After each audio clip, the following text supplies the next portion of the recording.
नमस्कार, मैं हूं निधि कुलपति। आप देख रहे हैं प्राइम टाइम। महाराष्ट्र की सियासत में आज बीजेपी ने मास्टर स्ट्रोक तो चला, लेकिन उस पर कई सवाल खड़े हो गए।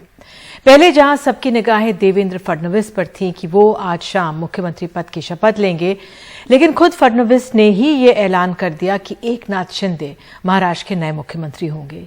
ये कदम बीजेपी का मास्टर स्ट्रोक लगा कि शिवसेना से ही मुख्यमंत्री बनाकर उद्धव ठाकरे समूह के बड़े दावों पर विराम लगा दिया गया और भावनात्मक तौर पर जमीन पर मौजूद शिव सैनिकों पर मरहम लगाया। ये चर्चा चल ही रही थी कि शिंदे अकेले मुख्यमंत्री पद की शपथ लेंगे। तब तक बीजेपी के अध्यक्ष जेपी नड्डा का एक बयान आया जिसने सबको चौंका दिया।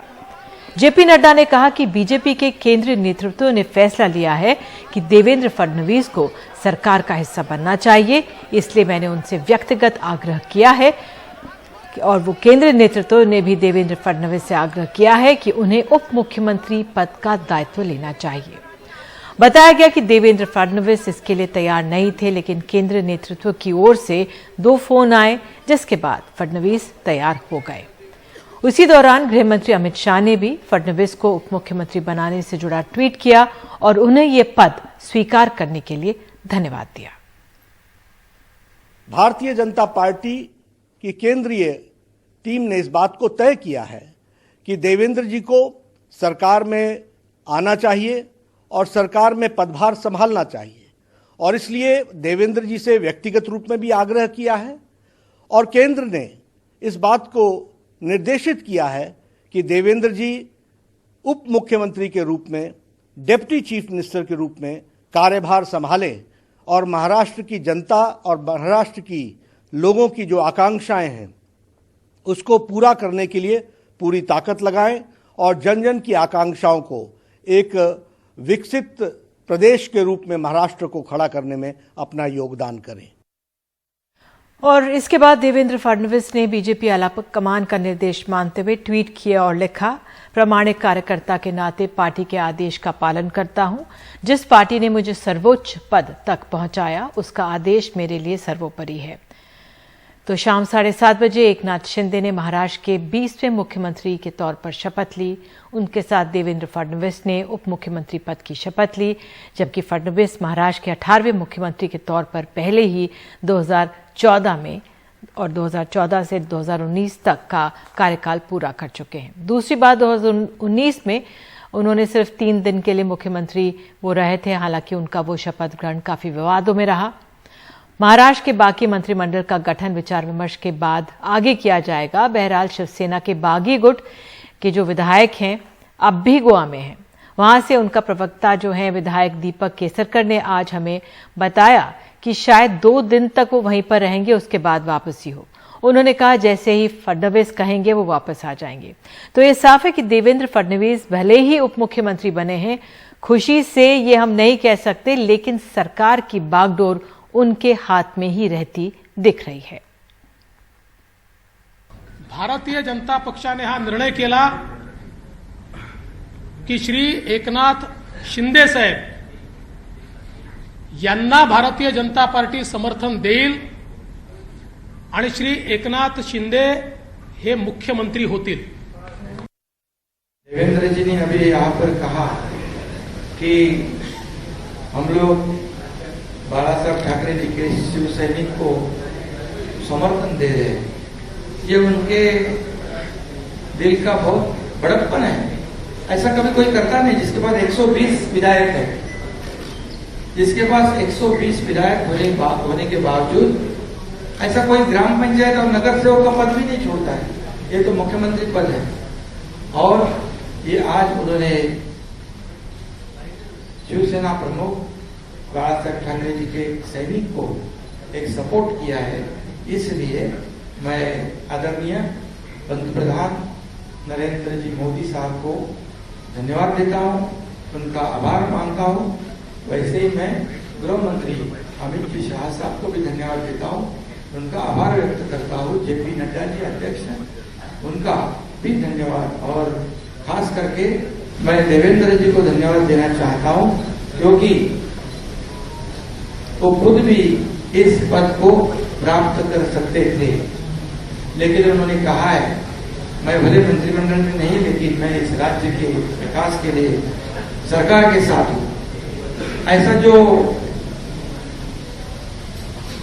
इस राज्य में नहीं बल्कि देश में ऐसी मिसाल एक मिसाल होगी, और आज के जमाने में ऐसा करना मुझे नहीं लगता ऐसा कोई कर सकता है। तो महाराष्ट्र की सियासत में आए इस ताजा मोड़ का विश्लेषण करने से पहले आइए जान लेते हैं कि एकनाथ शिंदे कौन है। 58 साल के शिंदे का जन्म सतारा में हुआ। सतारा से मुख्यमंत्री बनने वाले वो महाराष्ट्र के चौथे नेता हैं। इस समय वो महाराष्ट्र की कोपड़ी पंचपखाड़ी सीट से विधायक हैं और विधानसभा में 2004 से लगातार 4 बार विधायक हैं। 2004 में पहली बार ठाणे से विधायक रहे। इसके बाद 2009 से लगातार कोपड़ी पंचपखाड़ी से विधायक हैं। एकनाथ शिंदे की बहुत ही साधारण पृष्ठभूमि रही है। उन्होंने एक निजी कंपनी में ड्राइवर के तौर पर काम शुरू किया और मालवाहक गाड़ियों को चलाने का काम किया। धीरे धीरे वो ठाणे में शिवसेना के दिग्गज नेता रहे, आनंद दीघे के साथ जुड़े और उनके करीब आए। आनंद दीघे के बाद उन्होंने ठाणे का प्रभार संभाला। शाखा प्रमुख से ठाणा नगर निगम में सदन के नेता बने। जमीनी स्तर पर अपने काम से वो धीरे धीरे मातोश्री के करीब आते गए और बाला साहब ठाकरे के विश्वस्त सहयोगियों में शामिल हो गए। 2014 में वो महाराष्ट्र विधानसभा में विपक्ष के नेता बने। 2019 में उद्धव ठाकरे सरकार में मंत्री बनाए गए। उन्हें शहरी विकास और पीडब्ल्यूडी जैसे अहम मंत्रालय दिए गए। एकनाथ शिंदे की खूबी यह है कि वो हमेशा शिवसेना कार्यकर्ताओं के साथ करीबी संपर्क में रहे। उनके बेटे श्रीकांत शिंदे कल्याण से लोकसभा सांसद हैं और उनके भाई प्रकाश सिंह एक पार्षद हैं। तो एकनाथ शिंदे महाराष्ट्र के नए मुख्यमंत्री बन गए। उन्हें मुख्यमंत्री बनाए जाने की सूचना मिलते ही उनके साथ गोवा गए। शिवसेना के सभी बागी विधायकों के खेमे में जश्न दिखाई दिया। एकनाथ खट से आपको बता दें, बाद में वीडियो कॉन्फ्रेंसिंग के जरिए इन्होंने एकनाथ शिंदे ने अपने इन लोगों से वीडियो कॉन्फ्रेंसिंग के जरिए इनसे बात भी की। तो अब सवाल यह है कि देवेंद्र फडणवीस की भूमिका कैसी होगी, सरकार की चुनौतियां क्या होंगी, इस युति से उद्धव ठाकरे समूह का क्या होगा, शिवसेना का सिंबल तीर कमान किसके पास जाएगा। कई अन्य सवाल हैं और इस पर आज हम चर्चा करते हैं। हमारे साथ आपको बता दें बेहद खास मेहमान इस समय हैं। निरंजन शेट्टी प्रवक्ता महाराष्ट्र बीजेपी हमारे साथ हैं, संजय निरुपम प्रवक्ता कांग्रेस हमारे साथ हैं और विजय चोरमारे वरिष्ठ पत्रकार हमारे साथ हैं। निरंजन शेट्टी जी, पहले तो आप ही के पास आती हूँ। आपको बधाई, आप लोगों की सरकार बन रही है। लेकिन सवाल जहन में ये आ रहा है कि अब बीजेपी थोड़ा सा ठगा महसूस कर रही है, क्योंकि इतनी मेहनत बीजेपी ने की लेकिन उप मुख्यमंत्री पद हासिल हुआ। निधि जी, मुझे लगता है कि ये पत्रकार के नाते आपका आकलन हो सकता है और इससे मैं विपरीत नहीं कहूंगा, लेकिन जहां तक राजनीति की बात है तो आप देखें कि इस प्रकार की जिम्मेवारी जब भी भारतीय जनता पार्टी के कार्यकर्ताओं को जब भी सौंपी जाती है तो वो उसका वहन करता है। तो शायद आपको उदाहरण के तौर पे दे दूं कि हमारे पास वेंकैया नायडू जी राष्ट्रीय अध्यक्ष थे। आप स्वयं दिल्ली से हैं तो आपको भी पता होगा, बाद में वो उपाध्यक्ष के तौर से भी पार्टी की कमान उन्होंने संभाली थी। इस प्रकार से बंगारू लक्ष्मण जी होंगे, अन्य लोग होंगे, तो उन्होंने भी अध्यक्ष के पश्चात उपाध्यक्ष की भी जिम्मेदारी संभाली थी। तो कोई ये नई बात नहीं है और अंतिम निर्णय जो पार्टी वरिष्ठ नेता लोग तय करते हैं उसके निर्णय के अनुसार उसका हम लोग वहन करते हैं। लेकिन ये कहा गया देवेंद्र फडणवीस को फोन गए, दिल्ली से 2 फोन गए, उसके बाद वो तैयार हुए, क्योंकि उन्होंने तो ऐलान कर दिया था कि एकनाथ शिंदे ही अकेले मुख्यमंत्री पद की शपथ ले रहे हैं, वो सरकार में बाहर रहेंगे, बाहर से ही सरकार का सहयोग करेंगे, महाराष्ट्र के विकास के लिए काम करेंगे। तो ये फोन की आवश्यकता पड़ी तब जाके वो तैयार हुए। इसके पूर्व जब शायद जिस प्रकार से मैंने भी आपके माध्यम से उसी वक्त चैनल पर कहा और मैंने भी विष्णु सोम जी से कहा कि मुझसे पूछा गया कि क्या इसके बारे में आपको जानकारी, तो मैंने कहा कि मुझे इसके बारे में कोई जानकारी नहीं। हम पदाधिकारी हूँ, पार्टी में अनेक वर्षों से काम कर रहा हूँ, तो निश्चित जो पार्टी के जो निर्णय होते हैं, जैसे अन्य वक्ता भी यहाँ पर है, उनको पता होता है कि सब बातें खुलकर नहीं की जाती। तो कहीं ना कहीं उस वक्त उनको जो निर्देश दिया गया था उस निर्देश के अनुसार उन्होंने निर्णय लिया। ठीक है, लेकिन इससे जो जमीनी कार्यकर्ता है उसके मनोबल पर क्या असर नहीं पड़ता? क्योंकि आप देख रहे हैं पिछले 10 दिन से महाराष्ट्र की सियासत पर एक तरह से पूरे देश की नजर बनी हुई है। वहां के इतने बड़े समूह में जो विधायक हैं वो पहले सूरत जाते हैं, फिर वो गुवाहाटी जाते हैं, फिर गोवा जाते हैं, अभी भी वो वहीं पे रहेंगे। तो इतनी मेहनत के बावजूद जो कार्यकर्ता है, जमीनी कार्यकर्ता, वो कुछ ठगा सा महसूस नहीं करेगा क्या? निधि जी, आपके चैनल पे मैंने जब शुरुआती दौर पे मैंने इसको कहा था कि जब मुझसे पूछा गया था कि भारतीय जनता पार्टी का इसमें कोई हाथ है क्या, तब भी मैंने ये कहा था कि इसमें भारतीय जनता पार्टी का कोई हाथ नहीं। ये अंदरूनी कलह थी और उनके पिछले 1.5 साल से जब उन्होंने अपने मुखिया के सामने अपनी बातें रखी थी और उसको जब वो दरकिनार करते रहे या उनको ऐसा लगा कि हमारा जो मुखिया हमारी बात नहीं सुनता, तो कहीं ना कहीं उन्होंने एक अपना निर्णय लिया। और निश्चित ही जहां तक केंद्रीय नेतृत्व के पास हमारे आए होंगे और बातचीत की होगी, कहीं ना कहीं उनके जो अंदरूनी तकलीफें थी उन्होंने रखी होगी। और स्वाभाविक है कि भारतीय जनता पार्टी, आप कह रहे हैं कि मुखिया उनकी बात नहीं सुनता, लेकिन अगर यही करना था, अगर शिवसेना से ही मुख्यमंत्री बनाना था और उद्धव ठाकरे तो कह ही चुके थे, तो आप लोग पहले ही सरकार से नहीं हटते तो आप लोग साथ रह सकते थे। ये तो पहले भी हो सकता था। देखिए, फिलहाल जो बातें हैं वो हमारी ये एकनाथ शिंदे जी के गुट से बात हो रही है। जहां तक जो जिम्मेवारी की बात थी तो उसको अमित शाह जी ने स्वयं कहा था। उस वक्त भी केंद्रीय नेतृत्व ने तय किया था कि यदि आपको हमसे जो गठबंधन करना था, जो हमारी और आपकी वार्ता हुई थी उसी के अनुरूप चलना चाहिए था। आज की परिप्रेक्ष्य में आप देखा जाए तो ये आज वर्तमान स्थिति अलग है और पिछला जो भूतकाल था वो भूतकाल में निर्णय लिए गए। चलिए आगे बढ़ते। हमारे साथ संजय निरुपम हैं, वरिष्ठ नेता हैं कांग्रेस के। निरुपम जी, आपने तो देखी है, शिवसेना भी है, आपका आकलन क्या है? जो ये सरकार युति आज बनी है, जिस तरह से देवेंद्र फडणवीस को उप मुख्यमंत्री बनाया गया है, आपका आकलन क्या है? किस तरह से ये सब हुआ होगा? ये बेसिकली अनुमान ही लगाया जा सकता है, क्योंकि जिस प्रकार के नाटकीय घटनाक्रम आज शाम से शुरू हुए उसके बाद समझ में नहीं आता कि क्या है। ये हो सकता है कि भारतीय जनता पार्टी का एक अपना कुछ अंदरूनी राजनीतिक समीकरण है जिसकी वजह से इस प्रकार का फैसला किया गया, क्योंकि 21 तारीख के बाद से लगातार जो शिवसेना में जो एक इतना बड़ा विघटन हुआ और उसके बाद जो बार बार देखा गया कि पहले उनको सूरत लेके जाया जाता है, फिर गुवाहाटी लेके जाया जाता है, वहां पर भारतीय जनता पार्टी के बहुत सारे लोग दिखते हैं। तो ये तो स्पष्ट था कि भारतीय जनता पार्टी का एक पूरा कार्यक्रम है, पूरा प्लान है।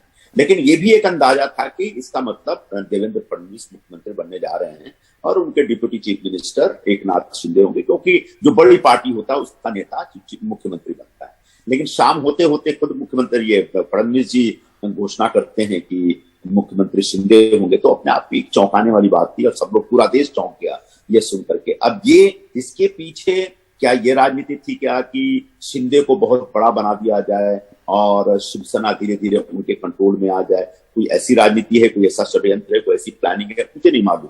ये हो भी सकता है। दूसरा, कहीं फडणवीस जी को सरकार से बाहर रखने के पीछे भारतीय जनता पार्टी का कुछ अंदरूनी कार्यक्रम है क्या, मुझे नहीं मालूम। ये भी हो सकता है। लेकिन उसके बाद एक फैसला ये आता है कि नहीं, आप डिप्टी चीफ मिनिस्टर बने, तो पूरा महाराष्ट्र का, भारतीय जनता पार्टी का पूरा महाराष्ट्र चौंक गया कि जो व्यक्ति 5 साल तक चीफ मिनिस्टर रहा उसको मुख्यमंत्री बनाया जा रहा है।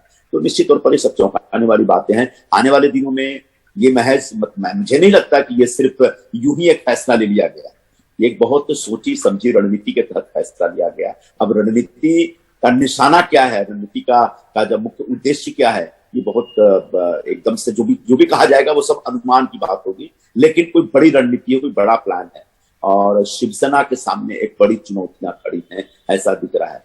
बिल्कुल, आपने बात करें जी कि शिवसेना के सामने बड़ी चुनौती है।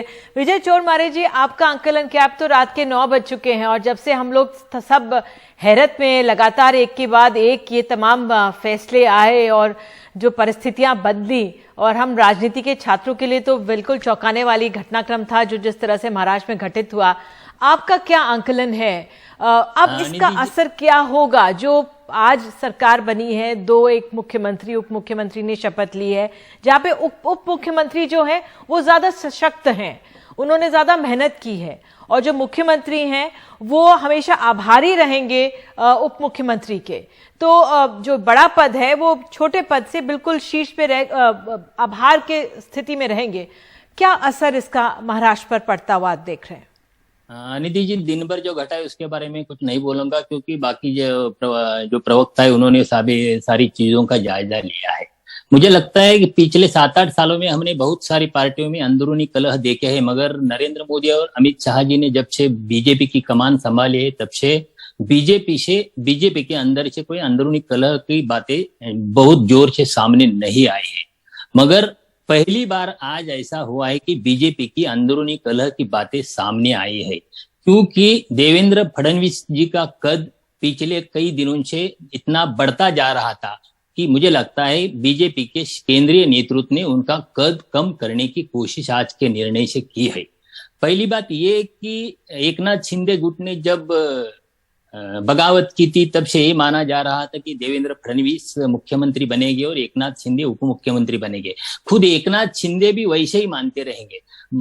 मगर आज जब दोपहर को देवेंद्र फडणवीस जी ने एकनाथ शिंदे के नाम की घोषणा की चीफ मिनिस्टर पद के लिए, तब सब चौंका गए, क्योंकि पिछले 2.5 साल से लोग ऐसा समझते थे कि देवेंद्र फडणवीस सत्ता की लालसा में सरकार गिराने के लिए बहुत सारी कोशिशें कर रहे हैं, राजभवन का सहारा ले रहे हैं, केंद्र सरकार का सहारा लेके महाराष्ट्र सरकार को सत्ते में डाल रहे हैं। ऐसे बहुत सारे आरोप उनके ऊपर हुए थे। और आज खुद देवेंद्र फडणवीस जब खुद बाजू रह के एकनाथ शिंदे का नाम आगे करते, तब उनके बारे में बहुत जो पूर्व धारणाएं थी वो बदलने की शुरुआत हो गई थी। मगर 1-2 घंटे में नड्डा जी ने जो कुछ बताया उससे ये ध्यान में आया कि ये बीजेपी की अंदरूनी चाल है।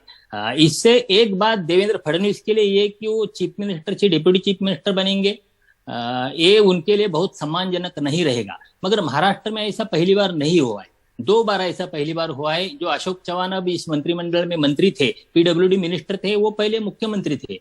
अशोक चव्हाण जी के पिताजी एसबी चव्हाण, शंकरराव चव्हाण, जो केंद्रीय गृह मंत्री भी रह चुके, वो भी मुख्यमंत्री बनने के बाद शरद पवार के मंत्रिमंडल में गृह मंत्री थे। ऐसी बातें पहले हुए। मगर देवेंद्र फडणवीस पिछले कुछ दिनों से जिस स्पीड से जा रहे, कुछ अच्छे रिजल्ट पार्टी के लिए दे रहे। देखो, बिहार की जिम्मेदारी फडणवीस के ऊपर दे दी, बिहार में चुनाव जीता।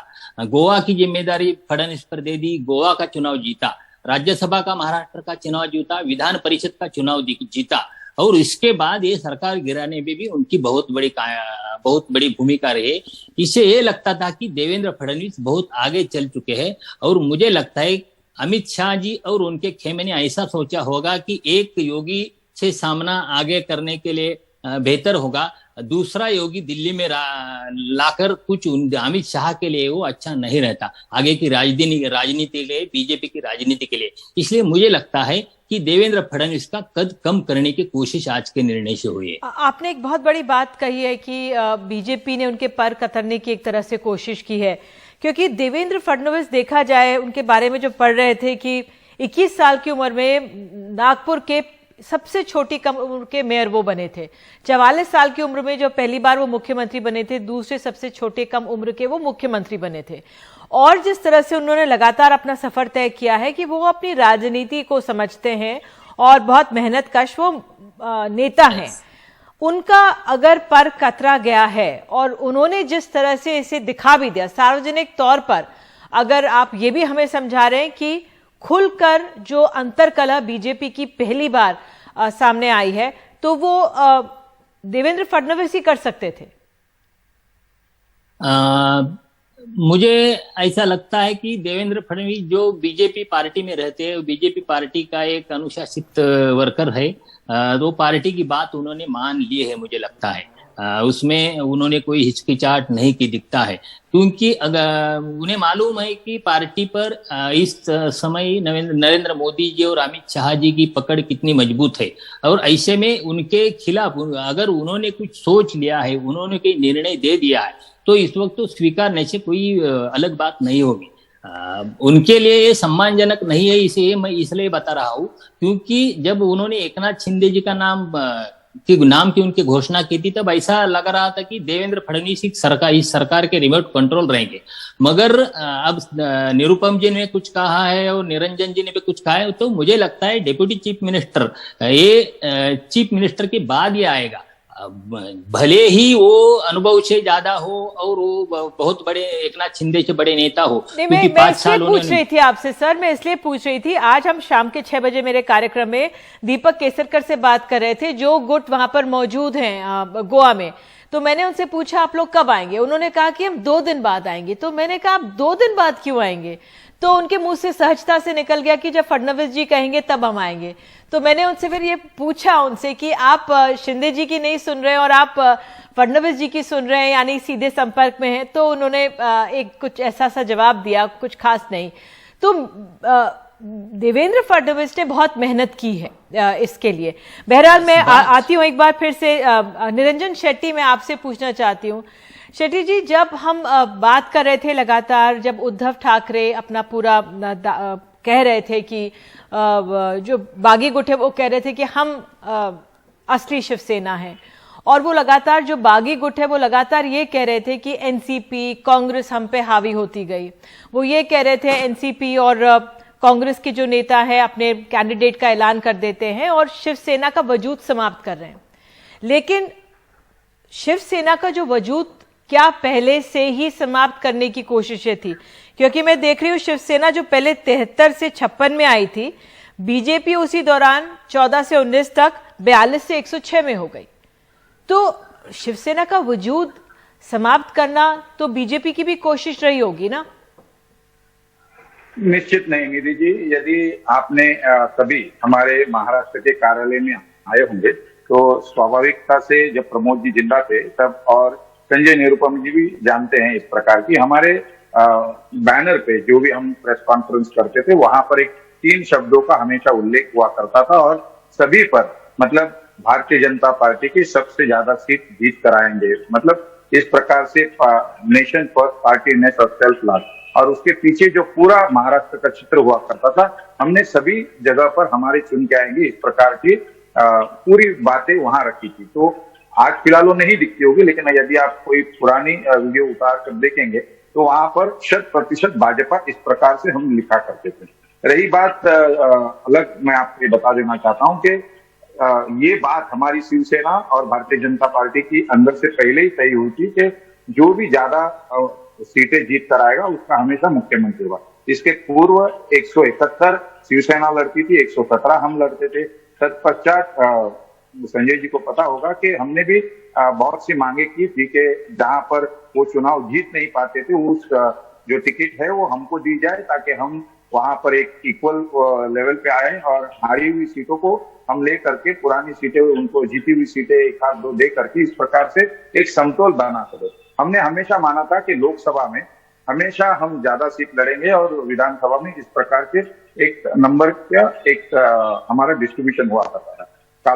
समय के पश्चात इस प्रकार का एक निर्णय हम लोग जैसे जैसे काम करते गए, और स्वाभाविक है ये कभी शिवसेना से छुपा हुआ नहीं था कि हम 100% भाजपा चाहते हैं। हर एक पार्टी को अपने संख्या बल बढ़ाने की छूट है, और हम तो राष्ट्रीय पार्टी है तो स्वाभाविक है कभी हमने इस बात को छुपाया नहीं। या इस प्रकार का मुझे लगता है कि उद्धव जी को भी ये पता था और बाला साहब को भी ये पता था। ठीक है। संजय निरुपम, आपका क्या आकलन है शिवसेना के वजूद को क्या होगा? मैं अभी उस पर आई नहीं हूं कि उद्धव गुट और शिंदे गुट के बारे में, लेकिन शिवसेना का वजूद अगर बीजेपी के साथ मिलकर ये बनी है युति और ये सरकार बन रही है, आपको क्या लगता है बीजेपी क्योंकि आगे की भविष्य की राजनीति पे काम करती है और लगातार काम करती रहती है, चुनावी रणनीति अपनी बनाती रहती है, इसमें किस तरह से आप देखते हैं शिवसेना के वजूद को कितना असर पड़ेगा? देखिए, मैंने बहुत करीब से देखा है, जब बाला साहब जी जिंदा थे तब भी शिवसेना और बीजेपी के बीच एक बड़ा कॉन्फ्लिक्ट चलता था, और भारतीय जनता पार्टी एक ओवर एम्बिशियस पार्टी है और भारतीय जनता पार्टी अपना खूब सारा विस्तार करने का प्लान हमेशा बनाती रहती है, जैसा कुछ शेट्टी जी कह रहे हैं 100% भाजपा। तो उस समय भी मुझे याद है कि जब प्रमोद जी और गोविंद मुंडे जी पार्टी को लीड करते थे तब भी बहुत बड़ा विवाद हुआ था, और शिवसेना कहीं ना कहीं बड़ा इनसिक्योर फील करती थी भारतीय जनता पार्टी के इस अति महत्वाकांक्षी कार्यक्रम को लेकर के। तो उसके बाद बाला साहब जी नहीं रहे। उसके बाद आप देख सकते हैं कि 2014 से लेकर के 2019 के बीच भी शिवसेना और बीजेपी के बीच जो रिश्ता था बहुत अच्छा नहीं था। खासकर यही एक अपनी अपनी महत्वाकांक्षा का जो टकराव था। उसके बाद जब 2019 आता है जिसमें एक विषय रखा जाता है कि भाई पहले शिवसेना का मुख्यमंत्री बनना चाहिए, और उसके ऊपर बहुत बड़ा विवाद खड़ा होता है और भारतीय जनता पार्टी नहीं स्वीकार करती है और आखिरकार शिवसेना को डिसीजन लेना पड़ता है कि वो कांग्रेस और एनसीपी के साथ सरकार बनाएंगे। आज मेरे मन में जो बड़ा सवाल ये है कि अगर तब मान लेते तो आज कम से कम आखिरी 2.5 साल भारतीय जनता पार्टी का मुख्यमंत्री होता। तो आप पहले वो कांग्रेस और एनसीपी के समर्थन से 2.5 साल मुख्यमंत्री रहे और आज बीजेपी के समर्थन से शिवसेना का ही मुख्यमंत्री है, तो बीजेपी को बहुत गेन नहीं हुआ। अब रह गई बात शिवसेना की, तो मुझे लगता है कि अब जो शिवसेना माने उद्धव ठाकरे वाला जो गुट है या ठाकरे परिवार जो है, उससे भारतीय जनता पार्टी एक निर्णायक लड़ाई लड़ने के मूड में दिख रही है और इसीलिए शिंदे का कद बढ़ाया जा रहा है। इसलिए शिंदे को ताकत दी जा रही है ताकि आने वाले दिनों में पूरी की पूरी शिवसेना शिंदे के नियंत्रण में हो, शिंदे के कंट्रोल में हो। शायद इसलिए मैंने आप पहले बयान में कह रहा था कि शिवसेना के सामने बड़ी चुनौतियां हैं। ये एक महज इत्तेफाक नहीं है कि फडणवीस जी उप मुख्यमंत्री बनने और शिंदे जी, जिनको खुद पता नहीं था, शायद शाम तक उनको भी पता नहीं था कि वो मुख्यमंत्री बनने जा रहे हैं, तो उनको मुख्यमंत्री बनाने के पीछे एक बहुत बड़ी सोची समझी रणनीति है और उस रणनीति की मार पड़ेगी शिवसेना पे और उसकी वजह से महाराष्ट्र का जो राजनीतिक घटनाक्रम है बहुत ही नाटकीय होने जा रहा है। बहुत सारी अस्थिरता देखने को मिल सकती है और इस पूरे प्रकरण में सरकार भी स्थिर होगी एकदम से। मेरा ऐसा नहीं मानना, क्योंकि आमतौर पर गठबंधन सरकारें एकदम से स्थिर होती हैं, ऐसी कोई गारंटी नहीं दे सकता। तो अच्छा, फिर फडणवीस खुद अपने आप में बड़े ताकतवर नेता है, काफी टॉल लीडर है और फडणवीस के शिंदे के ऊपर थोड़ा भारी रहेंगे, तो एक सुपर सीएम जैसा उनका व्यवहार आचरण भी हो सकता है, ये देखने को मिल सकता है। तो अभी तो सब कुछ ठीक ठाक है, लेकिन आने वाले दिनों में सब कुछ ठीक ठाक लगेगा, मुझे नहीं लगता ऐसा। तो आने वाले दिनों में ज्यादा कुछ अस्थिरता और ज्यादा कुछ नाटकीय घटनाक्रम देखने को सुनने को मिल सकते हैं आपको और उनको। जी चोरमारे जी, मैं आपसे जानना चाहती हूँ, शिवसेना से अगर उद्धव ठाकरे को जिस तरह से वो बिल्कुल एक सीमित ग्रुप में रह गए हैं, क्या असर होगा? और अगर शिवसेना से ये ठाकरे शब्द परिवार को हटाया जाए या अलग किया जाए, या जैसा होता हुआ दिख रहा है शिंदे गुट को एकदम ऊपर सर्वोपरि रख दिया गया है, उसका क्या असर होगा वहां पर? निधि जी, मेरे ख्याल से ऐसा नहीं हो सकता। निरुपम जी शिवसेना में रहे, उन्हें भी पता होगा कि शिवसेना जो पार्टी है वो पार्टी की जो कॉन्स्टिट्यूशन है, कॉन्स्टिट्यूशन में कुछ ऐसी बातें हैं, उस बातों से एकनाथ शिंदे गुट को इतना सहज नहीं होगा कि पार्टी पर कब्जा कर ले। क्योंकि जो पार्टी की जो रचना है, उस रचना में पक्ष प्रमुख जो वो शिवसेना प्रमुख है, उनके पास बहुत बड़ी ताकत है और पार्टी में एक 18 लोगों की एक बॉडी रहती है और बाद में 250 से ज्यादा 288 तक कुछ मेंबर्स रहते हैं और इनमें बहुत सारे मेंबर्स है, बहुत सारी संख्या है, वो संख्या उद्धव ठाकरे के पास है। मुझे लगता है इसमें 20-25 से ज्यादा % कुछ लोगों का समर्थन एकनाथ शिंदे गुट को नहीं होगा। विधिमंडल में जो विधानसभा में एकनाथ शिंदे गुट अपने को शिवसेना साबित कर सकता है, मगर पार्टी की जो लड़ाई है, पार्टी की जो चुनाव चिन्ह की लड़ाई है, वो मुझे लगता नहीं कि इतनी आसान है शिंदे गुट के लिए। अब ठीक है, बिल्कुल ये आपकी अहम बात है और मैं आपसे ये भी जानना चाह रही थी, आपने कहा कि जो एक जमीन का काडर है वो है उद्धव ठाकरे गुट के साथ, और इतना क्योंकि शिवसेना पार्टी का अपना भी एक संविधान है, पार्टी का उनका अपना भी संविधान है और कुछ पोस्ट्स होती हैं, 9 उनमें से 8 उद्धव ठाकरे के साथ हैं। लेकिन जब उद्धव ठाकरे, एक तस्वीर की मैं बात करी क्योंकि हम तो यहाँ दिल्ली में बैठे हैं, वहां पे आप ज्यादा बेहतर तरीके से समझते हैं, लेकिन जब उद्धव ठाकरे कल रात अपना इस्तीफा देने जा रहे थे राज्यपाल को, तो एकदम यकाक सड़कों पर शिवसेना के कार्यकर्ता या जमीनी कार्यकर्ताओं की भीड़ नहीं दिखी, जो कुछ दिन पहले हमने दिखी थी। शायद ये बहुत जल्दबाजी में हो रहा हो, इसलिए हुआ हो, लेकिन क्या ऐसा हो सकता है कि शिंदे गुट जो है बहुत जमीनी कार्यकर्ता से संपर्क में रहते थे, शिंदे खुद जाकर लोगों को मिलते थे, तमाम जो कार्यक्रम आयोजित होते थे एकनाथ शिंदे ही करते थे, क्या कहीं उद्धव ठाकरे परिवार का कटाव तो नहीं हुआ? उस लिहाज से क्या आपकी टिप्पणी रहेगी? नहीं, ऐसा नहीं। इतना एकनाथ शिंदे जी का जो कार्य क्षेत्र है, वो एरिया है, वो ठाणे है, वो प्रॉपर मुंबई में नहीं है। और प्रॉपर मुंबई में जो सारा एरिया है वो ठाकरे परिवार से जुड़ी शिवसेना का ही है। एक बात बता दें कि जिस दिन उद्धव ठाकरे ने एक पहला संबोधन किया था इस बगावत के बाद, और उस संबोधन के बाद उन्होंने कुछ घंटों में जो वर्षा जो निवास स्थान है, मुख्यमंत्री का निवास स्थान है, वो छोड़कर गए थे। तब उन्होंने रास्ते पर वो शिव सैनिकों ने शक्ति प्रदर्शन किया था। रास्ते से जुड़े शिव सैनिक उद्धव ठाकरे जी के साथ ये माहौल तैयार हो गया था।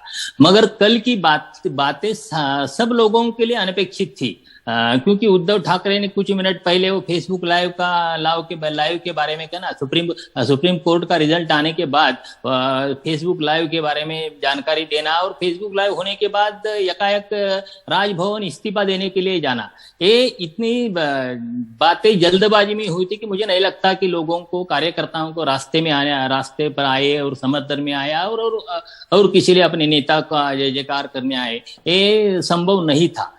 मगर एक बात है निधि जी कि शिवसेना की ताकत कोई एमएलए, कोई एमपी और कोई पदाधिकारी नहीं है। रास्ते पर जो शिवसैनिक खड़ा होता है, रास्ते का कार्यकर्ता होता है, वही शिवसेना की ताकत है। और मुझे लगता है वो ताकत अपने साथ रखने में उद्धव ठाकरे पिछले बगावत के दौर में उन्होंने जो कुछ व्यवहार किया, उस व्यवहार से उन्होंने शिवसैनिकों का दिल जीत लिया है। और बहुत सारे शिवसैनिक संयमित तौर से बात की है। बिल्कुल बिल्कुल। अब अंत में मेरे पास बस बहुत थोड़ा समय रह गया है, बस सिर्फ आप लोगों से यही कि जो ये सरकार का, युति का स्टेबिलिटी, मतलब कितनी स्टेबल ये सरकार रह पाएगी, आप लोगों के कंक्लूडिंग रिमार्क्स में लेना चाहूंगी। निरंजन जी, आप पहले आपसे शुरू कर लेती हूँ।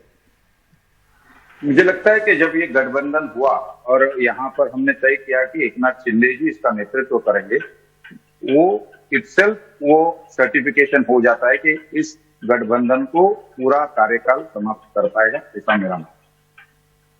ठीक है, संजय निरुपम आपसे, हालांकि आप कह चुके हैं कि बहुत चुनौतियां सामने होंगी, लेकिन अगर आप आकलन दें इस स्टेबिलिटी के बारे में। मैं ईश्वर से प्रार्थना करता हूं कि महाराष्ट्र में जो नई सरकार बनी है वो स्थिर सरकार रहे, आने वाले 2.5 वर्षों तक महाराष्ट्र के लिए अच्छा कामकाज होता रहे।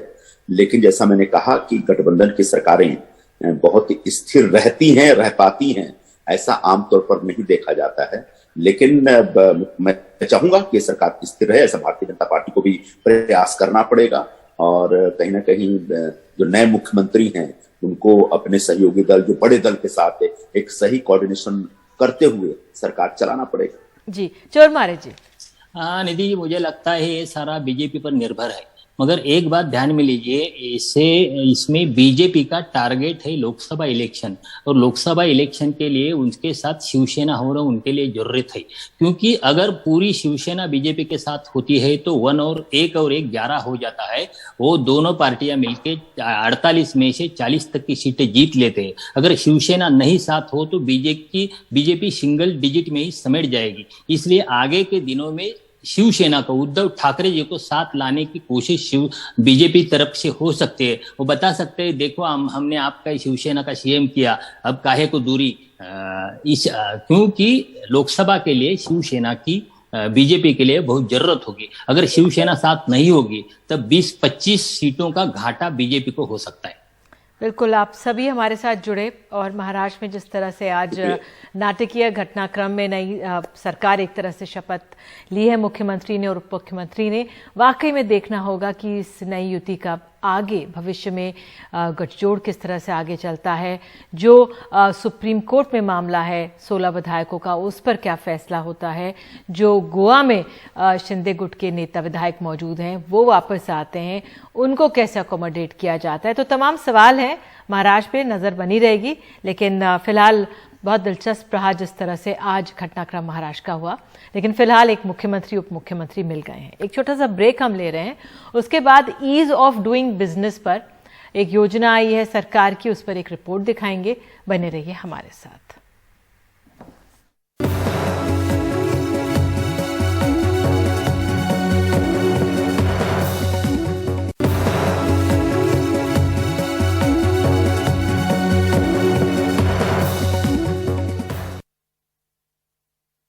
कारोबार के लिए बेहतर माहौल बनाने वाले राज्यों की रैंकिंग में इस साल आंध्र प्रदेश, गुजरात, हरियाणा, कर्नाटक, पंजाब, तमिलनाडु और तेलंगाना टॉप पर हैं। वित्त मंत्री निर्मला सीतारमण ने गुरुवार को business reform action plan 2020 report जारी की, जिसमें दावा किया गया है कि देश में ईज ऑफ डूइंग बिजनेस यानी कारोबार करने में आसानी से जुड़े माहौल में सुधार हुआ है। अगर आप देश में कारोबार करना चाहते हैं तो आंध्र प्रदेश, गुजरात, हरियाणा, कर्नाटक, पंजाब, तमिलनाडु और तेलंगाना सबसे बेहतर राज्य हैं, यानी टॉप अचीवर्स हैं। वाणिज्य मंत्रालय की business reform action plan 2020 report के मुताबिक राज्यों की ease of doing business ranking के हिसाब से 6 राज्य हिमाचल प्रदेश, मध्य प्रदेश, महाराष्ट्र, ओडिशा, उत्तराखंड और उत्तर प्रदेश अचीवर्स कैटेगरी में हैं। कई बिंदुओं पर कामकाज के आधार पर इन राज्यों का चयन किया गया है। Many of the states would still need that hand-holding, and I would think it should be part of business reforms action plan to have a layer of capacity building. Report में कहा गया है कि नए कारोबार के लिए 30 राज्यों और केंद्र शासित प्रदेशों ने सिंगल विंडो सिस्टम विकसित कर लिया है। 14 राज्य और केंद्र शासित प्रदेश नेशनल सिंगल विंडो सिस्टम से जुड़ गए हैं। 20 राज्यों और केंद्र शासित प्रदेशों ने सर्विस डिलीवरी के लिए ऑनलाइन सिस्टम्स लागू कर दिए हैं, जबकि 5 राज्यों ने लैंड रिकॉर्ड्स को पूरी तरह से डिजिटाइज कर लिया है। वाणिज्य मंत्रालय के मुताबिक इन राज्यों की ranking access to information, single window system, labour, पर्यावरण, लैंड मैनेजमेंट और जमीन और संपत्ति के ट्रांसफर जैसे 15 बिजनेस रेगुलेटरी एरियाज से जुड़े 301 रिफॉर्म पॉइंट्स पर उनके परफॉर्मेंस के आकलन के आधार पर की गई है। दिल्ली से हिमांशु शेखर, एनडीटीवी इंडिया।